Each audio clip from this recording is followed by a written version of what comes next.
आखिर कैसे 136 केजी का एक हेवी इंसान से लेकर फिटेस्ट मैन ऑन दी अर्थ कैसे बन पाए। इस सफर के बीच डेविड ने जितनी मुश्किलों का सामना किया वो सुनकर आपके रोंगटे खड़े हो जाएंगे। डेविड कहते हैं, मैं पेस्ट कंट्रोलर का काम करके थक चुका था। एक दिन मैंने टीवी पर नेवी सील की टफेस्ट ट्रेनिंग के बारे में सुना। उसी दिन मैंने ठान लिया मुझे ये ट्रेनिंग कंप्लीट करके ही रहना। जब मैंने नेवी सील के रिक्रूटर को फोन किया तो पता चला कि मैं ओवरवेट हूँ। मैं 136 केजी का था और इतने भारी इंसान को नेवी सील में ज्वाइन नहीं कर सकते, इसलिए मुझे 2 महीनों के अंदर 50 केजी वजन कम करना था। मेरा प्लान था, मैं बहुत कम खाऊंगा, दिन भर पानी पीऊंगा और पागलों की तरह एक्सरसाइज करूंगा। मैं पहले दिन बहुत एक्साइटेड था। मैंने करीबन 5 किलोमीटर दौड़ने का फैसला किया, लेकिन 400 मीटर दौड़ने के बाद ही मेरी सांसें इतनी फूलने लगी कि मुझे घर पे वापस आना पड़ा। मैं बुरी तरीके से हार चुका था और मुझे लगने लगा था कि जो लोग मुझे गाली देते हैं ठीक करते हैं, मैं कुछ नहीं कर पाऊंगा, मैं बस हारने ही वाला था। तभी मुझे एक रॉकी की कैसेट मिली। मैंने उसे अपने VCR में लगाया, जिसमें रॉकी मार खाता है और नीचे गिर जाता है। रॉकी, बस तुम रुक जाओ, तुमने बस साबित कर दिखाया। लेकिन रॉकी हार नहीं मानता। यह सब देखकर चैंपियन का चैंपियन अपोलो क्रीड भी हैरान रह जाता है। डेविड कहते हैं, मैंने टीवी बंद किया, मैं फिर से एक्साइटेड था। मैंने जूते पहने और दोबारा दौड़ने निकल गया। लेकिन कुछ देर में ही मेरे घुटनों में बहुत जोर का दर्द होने लगा, जिससे कोई गर्म चाकू मेरे घुटनों में चुभा रहा हो। पर इस बार मैंने हार नहीं मानी और इस बार मैंने 1.5 किलोमीटर की रनिंग कंप्लीट करके मानी। उस दिन मुझे समझ में आया सारी फिजिकल लिमिटेशन रियल नहीं होती, ये मेंटली लिमिटेशन। डेविड ने अपनी सभी मेंटल लिमिटेशन को तोड़कर अपना सपना पूरा करने के लिए इम्पॉसिबल सी लगने वाले टास्क को पूरा किया और 2 महीने के अंदर 50 केजी वजन घटाकर नेवी सील की ट्रेनिंग ज्वाइन कर ली। लेकिन ये सब इनके लिए इतना आसान नहीं था। फर्स्ट बार इन्हें निमोनिया हो गया, इसलिए इनको नेवी सील्स की ट्रेनिंग से बाहर निकाल दिया गया। दूसरी बार इनका पैर फ्रैक्चर हो गया, इसलिए इनको ट्रेनिंग से बाहर आना पड़ा। लेकिन तीसरी बार में जाके इन्होंने नेवी सील की ट्रेनिंग कंप्लीट कर ली। लेकिन इस ट्रेनिंग के दौरान उन्हें हेल वीक कंप्लीट करना था, जिसमें इन्हें बहुत कम खाना होता था और बहुत कम नींद लेनी होती थी। और जो इनके इंस्ट्रक्टर होते थे उनका मेन मोटिव होता था इन्हें डिमोटिवेट करना, ताकि ये आसानी से क्विट कर दें। इंस्ट्रक्टर उनसे कहते थे कि आपसे ट्रेनिंग पूरी नहीं हो सकती और डेविड इस बात से बेहद ज्यादा चिढ़ते थे। लेकिन इंस्ट्रक्टर की ऐसी बातें सुनकर डेविड की टीम्स के मेंबर डिमोटिवेट होने लगे। तभी डेविड अपनी टीम मेंबर से कहते हैं, ये जो इंस्ट्रक्टर है ना, वो हमें डिमोटिवेट कर चाहता है कि हम क्विट कर दें।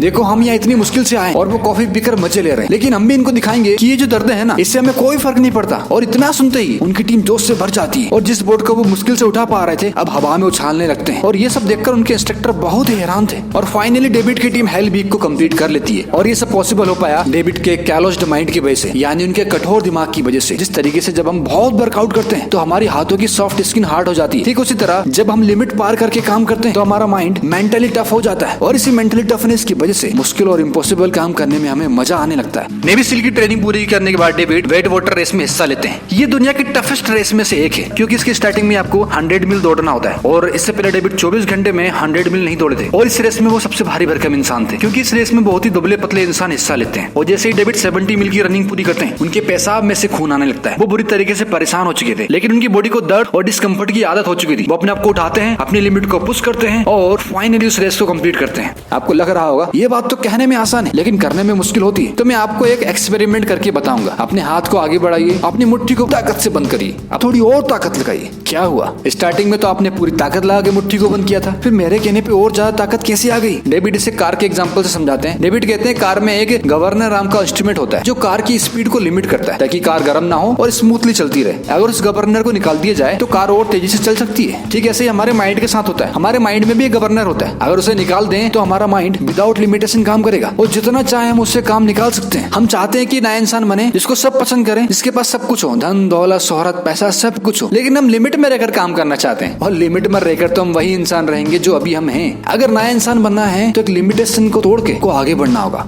इस बंदे की कहानी में सिखा के जाती है कि सारी लड़ाई इस दिमाग की है। इस दिमाग को कंट्रोल में करना है तो सबसे पहले इसे चैलेंज करके और इसे हराना शुरू करिए, क्योंकि आप वो हर एक चीज अचीव कर सकते हैं जिसका आप सपना देखते हैं, और आप वो हर सपना देख सकते हैं जो आपने आज तक देखा नहीं। इस बंदे के बारे में आपको और जानना हो तो आप इनकी बुक यू कांट हार्ट मी पढ़ सकते हैं।